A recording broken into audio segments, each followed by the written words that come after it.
গ্যাদে border, যেখান থেকে ইন্ডিয়াতে ট্রানজিট করা যায়। এখানে সবাই লাইনে দাঁড়িয়ে আছে, আপনারা দেখতে পাচ্ছেন। আমরা বর্ডার ক্রস করে ফেলেছি। আর এখানে কিছু, এটা হচ্ছে নো ম্যানস ল্যান্ড। আর এখানে ইন্ডিয়ান যেই ব্যান্ড গাড়িগুলো, ওরা ইন্ডিয়ান ফ্ল্যাগ নিয়ে এখান থেকে মূলত ইন্ডিয়ার যে বর্ডারটা ট্রানজিটের জন্য ইউজ করা হয় সেখানে যাওয়া যায়। এখানে পায়ে হেঁটে যাওয়া যায়। আর এখানকার পরিবেশটা অনেক সুন্দর, অনেক শীতল। এটা হচ্ছে আমরা এখন ইন্ডিয়ার ইমিগ্রেশনে যাচ্ছি, সেখান থেকে আমরা ভিতরে প্রবেশ করব।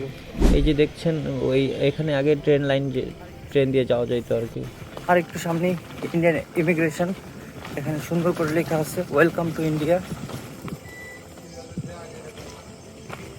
ইন্ডিয়ান ইমিগ্রেশনের যাবতীয় কার্যক্রম শেষে আমরা ইন্ডিয়াতে প্রবেশ করলাম। এই যে ট্রেন লাইন দেখছেন, যখন বাংলাদেশের সাথে ইন্ডিয়ার সম্পর্ক ভালো ছিল তখন এই লাইন দিয়েই ট্রেন চলতো, মৈত্রী এক্সপ্রেস, যেটা দিয়ে আমরা বাংলাদেশ থেকে ইন্ডিয়া যেতে পারতাম। এটা হচ্ছে ইন্ডিয়ান ইমিগ্রেশনের একটা অংশ, যেটা গেদে বর্ডারে অবস্থিত। এখানে আমরা সবাই যারা বাংলাদেশে গেদে বর্ডার ইউজ করি তারা সবাই এখানে নিয়ে গেছে। আমরা গেদে রেল স্টেশনে প্রবেশ করছি। এটা হচ্ছে গেদে রেল স্টেশন। এখান থেকে আমাদের কাস্টম ক্লিয়ারেন্স করতে হবে।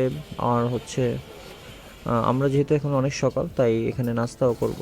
এখানে খুব সস্তায় নাস্তা পাওয়া যায় সকালের, তো আমি বাতি খেলাম। অবশেষে কিছুক্ষণ অপেক্ষা করার পরে একটি ট্রেন আসলো। এই ট্রেনটি দিয়ে আমরা মুর্শিদাবাদ না, রানাঘাট যাব। তারপর হচ্ছে মুর্শিদাবাদের জন্য আরেকটি ট্রেনে উঠতে হবে রানাঘাট থেকে। এটি ইন্ডিয়ার একটি লোকাল ট্রেন, কিন্তু দেখুন ইন্ডিয়ান ট্রেনগুলো অনেক স্ট্রং আর অনেক বড় হয়। আর ট্রেনটা এখন দেখা যাচ্ছে একদম ফাঁকা, কিন্তু আপনারা কিছুক্ষণ পর দেখতে পারবেন এই ট্রেনের মধ্যে কি পরিমাণ মানুষ ওঠে। চলুন এক পলকে দেখে নেওয়া যাক গেদে রেল স্টেশনের লোকটা কেমন।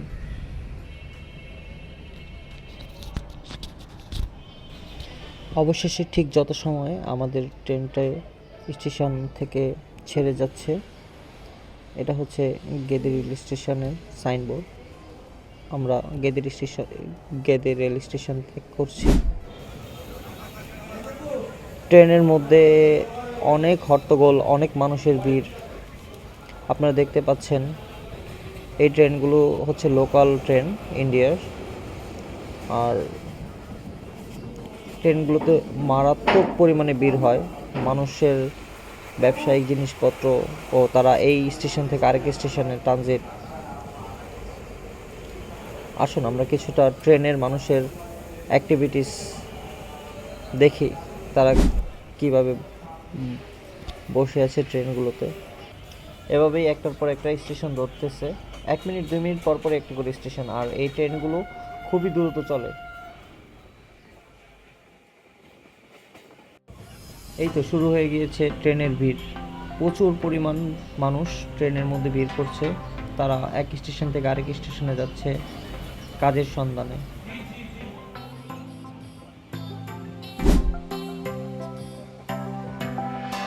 এই তো দেখতে দেখতে আমরা রানাঘাট স্টেশনে চলে আসলাম। রানাঘাট স্টেশনেও প্রচুর ভিড়। আমরা এখন মুর্শিদাবাদের ট্রেনের জন্য অপেক্ষা করব।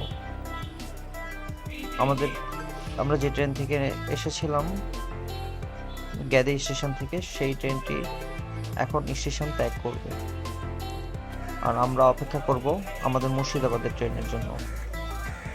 মুর্শিদাবাদের ট্রেনটি আসবে হচ্ছে শিয়ালদা থেকে, মানে কলকাতা থেকে। আমরা ট্রেনের জন্য অপেক্ষা করছি। ট্রেনও স্টেশনে প্রবেশ করতেছে।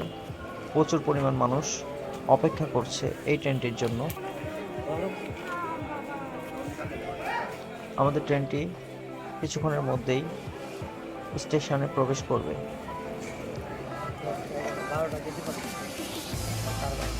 এটাই হচ্ছে রানাঘাট স্টেশন। এটি একটি জংশন বলা যায়। এখান থেকে আপনি এখান থেকে গেদেও যেতে পারবেন, আবার মুর্শিদাবাদও যেতে পারবেন, আবার কলকাতাও যেতে পারবেন। এই তো আমাদের ট্রেনটি চলে আসলো স্টেশনে। ও মাই গড, প্রচুর পরিমাণে ভিড়। মানুষজন খুব চাপাচাপি করে। আমাদের দেশের মতো না, আমাদের দেশে যেমন ভিড় হলে একটা অরাজকতা সৃষ্টি হয়ে যায়, ইন্ডিয়াতে সেটা নেই। ইন্ডিয়াতে মানুষ নিয়ম শৃঙ্খলাটা একটু বেশি মেনে চলে।